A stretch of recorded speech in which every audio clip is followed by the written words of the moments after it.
Hi, everybody. Welcome to a new episode of your Frederish podcast. Gary here once again, one of the last episodes of the year. And what a year has it been, hasn't it? 2023, guys. How's it been for you? How it was for you if you're listening to me in 2024 or even 2034? I don't know. Once again, welcome aboard. Thanks for your precious company. Go grab your cup of, I'm not gonna say coffee, although I'm a big coffee lover, and I got I got mine right beside me right now.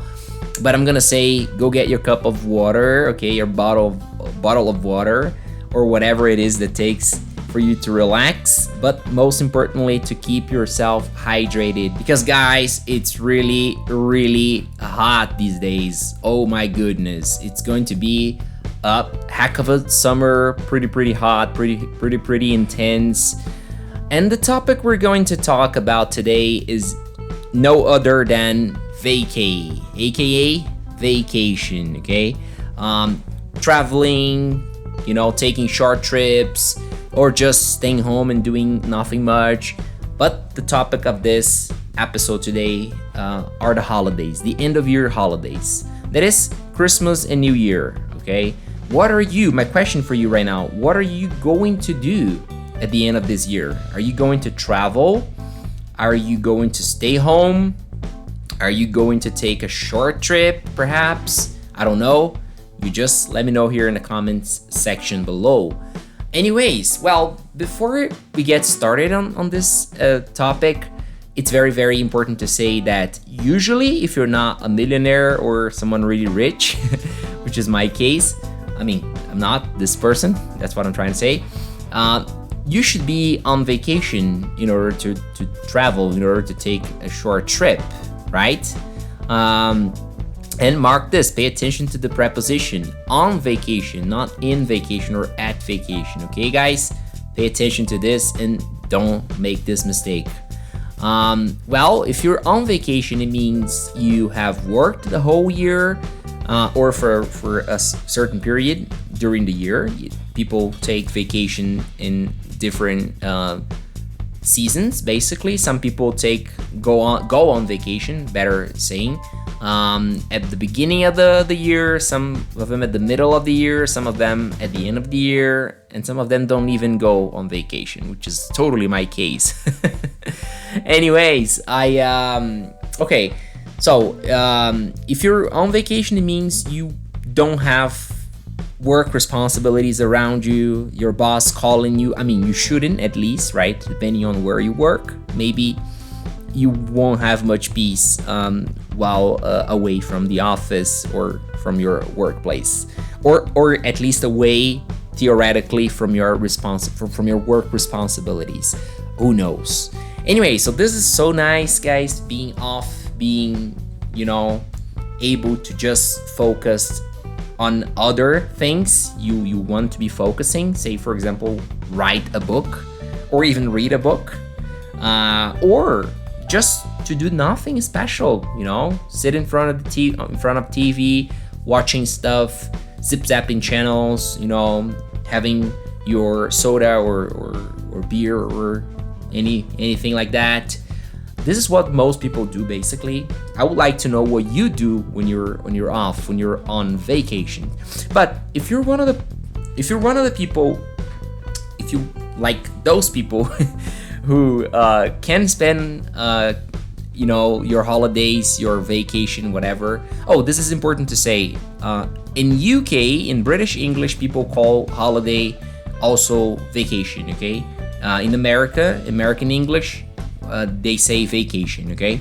So, okay, holiday means feriado, okay? The holidays, like I said at the beginning of this episode.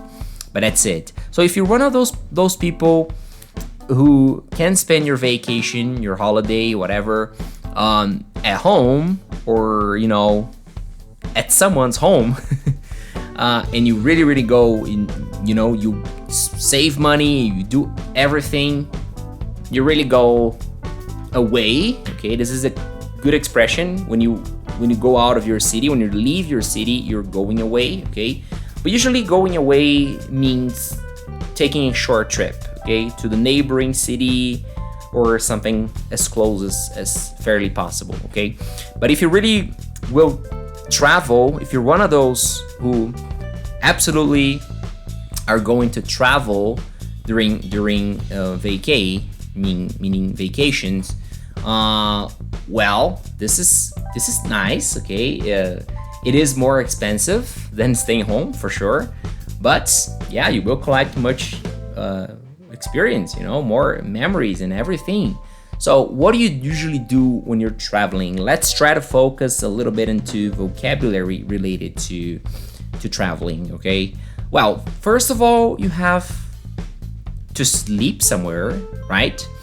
And normally you don't have friends or family everywhere. So most of the cities you're going to know, especially those really touristics, you're gonna have to you will want to look for a hotel, right? Or even better saying, book a hotel room, meaning make a reservation for a hotel room. What do you say? Yeah, makes sense, doesn't it? So that's it. So you book your room, you call the company, or you do that online. Okay, I myself made that recently. We've reserved.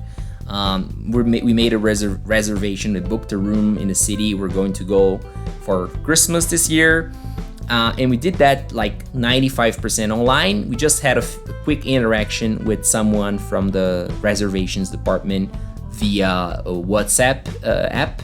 So that's it. So mostly, right, we don't have to pick up our phones and speak to someone on the other side of the line. So yeah, you've got your reservation.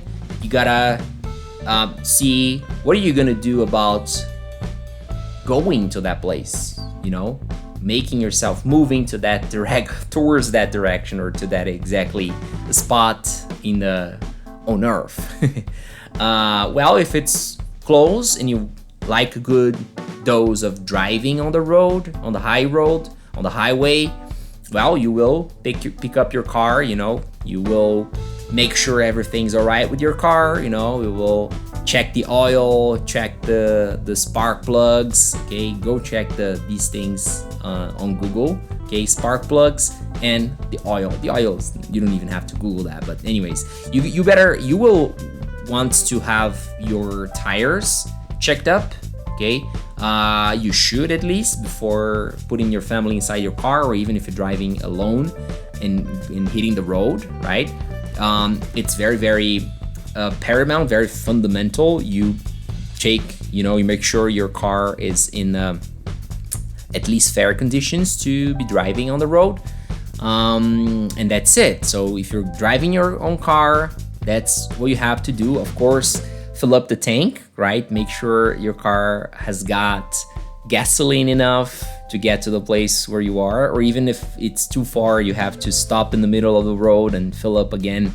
Make sure you choose a good and reliable gas station, right? Okay, that's it for cars, right? Well, usually hotels, if you have already booked your room, of course you will want to have that checked out as well. That if the hotel you've booked offers, if the hotel also offers a parking place, right? Be that a parking lot, be that somewhere where your car can be safe for the night, for the days, for the moment you're in the hotel. So yeah, that's all related to vocabulary involving. Not all. Go yourself and check out more. Make sure you speak this whole route. You have this whole route spoken, quote unquote, in English in your mind, and you will certainly find out all the necessary vocabulary. If we're talking about going to a foreign country, if you're going abroad, that's another story. I'll save it for further on this episode, okay? But anyways, we're still talking traveling in Brazil. Well, if you don't like driving, or you don't have a car, or it's too far, like 5 days driving and it makes no sense at all, driving your way, you will have to book a flight. Okay, it is usually a little easier than booking a room, I would say. I don't know, you guys tell me. But yeah, you have to book a flight for you, for your family. And when you book your flight, you even before you go, you have to pack. Okay, what is pack? What is packing up? It's when you get your baggage, your luggage, and you fill them in with your things, with the things you're going to take, you're going to want to have in your trip, right? Like clothes, like sunglasses, I don't know, short clothes, basically, light clothes, especially when it's summer, right? Because you can also travel in winter, but right now I'm focusing in summer traveling. So yeah, now you have your luggage, and luggage is an interesting word in English because it refers to the set of bags, okay? So your luggage is everything you're taking with you. Say for example, you have two bags with your one of your clothes and another one with your whatever. Your wife's got 4 bags, and your kids have 1 each. Okay, this is the luggage. Okay, so if someone asks you the luggage, if you're in an English-speaking country, that's what they're talking about. They're not talking about yours specifically. They're not talking about the units. They're talking about the set, the whole thing. All right. Okay. Don't forget that to fly, there is a limit of weight. Okay. If, in other words, your luggage, all the bags together, cannot be too heavy or heavier than the accepted by the flying company, okay? And this is specified in your flying ticket, okay? So make sure you find that information and make sure everything's all right, so you won't have any issues, any trouble at the airport, okay? So now that's exactly where you're going to if you're flying. You're heading to the airport, okay? Well, usually people, even those who have car, they don't drive to the airport because, maybe there's a new company doing that, but as far as I can tell, there aren't many places where you can leave your car at the airport. I don't know. Anyways, usually there isn't a place where you can leave your car at the airport when you're flying. So usually you will call for a taxi, or being more 21st century, you call for a Uber, okay, or any other driving app driver. That's it. So you go to the airport and you're in the boarding part. Okay, so boarding is when you the process of having your luggage checked out, like the weight is okay, it's not too heavy, it's not heavier than accepted, and then everything's all right. Everyone, you go under those metal check things. And there's nothing wrong with you and your family. So this is the boarding process, okay? And then you wait for a few more minutes, sometimes even hours, in the boarding pass part. I don't even know if that's the correct way to say, but you probably know what I'm talking about. So that's it. You're waiting for the plane, okay? And then you get in the plane with your family, and then you sit down, you get comfortable as possible, of course. And then the plane takes off. Well, that's the word when the plane starts flying. Take off, okay? It's a phrasal verb, guys, okay? Take off. The plane takes off, all right? So after taking off, the plane's in the air, you're flying. You have clouds around you. You have I don't know what else you have. People around you, the passengers, okay? People around you are the passengers, all right? Just like you are a passenger. Your family with you are also passengers. And then you have people, the staff, okay? The crew, also known as the crew, okay? The staff, the crew, the flying crew, the flying staff. People who work, like the pilot, for example, is one of the members of the staff, okay? You have the stewards, okay, that are people who serve you around you and help you with anything anything immediate, any necessity, immediate necessity. These are the steward or stewardess if it's a female member, okay. You can also call them flight attendants, okay? This is a more neutral thing. You can either say that to men or women, okay? All right, and then when you're getting close or closer to the destination, to your destination, or at least the place where the plane is going to stop, okay? This first flight, maybe you're taking another one, but this is the process of landing, okay? Remember, when you're going up, you're taking off in a plane, of course, on a plane, right? When you're going down, you're landing, okay? Meaning going back to the land. These are the two ways to say decolar and aterrissar, all right? That's it, guys. And then you leave, you have a kind of the same process, all right? You have your luggage dispatched in this situation, meaning like you will wait for your luggage to pick them up and head to the hotel, head to wherever is it that you're going to right now, okay? All right, maybe you're going to the beach, okay? So if it's summer, it makes total sense. You're going to a coast city, okay? So you're going to the beach. You're going to want relax there at the beach, sit, lie down, take a sand, okay? If you're too white, if you want to get a little browner or a little brown, okay, you stay in the sun. Of course, make sure you have the whole sun cream passed on your body so you don't get any trouble. But then you get a tan, T-A-N, tan, okay? A tan person is someone who is clearly a little darker than their natural skin because they got exposed to sun, okay?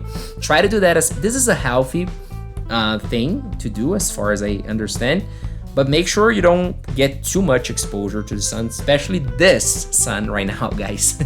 Okay, make sure, be careful, okay? Please be careful. Cancer skin is something really hard, okay, as far as I know. Anyways, or maybe you're not at the beach, okay?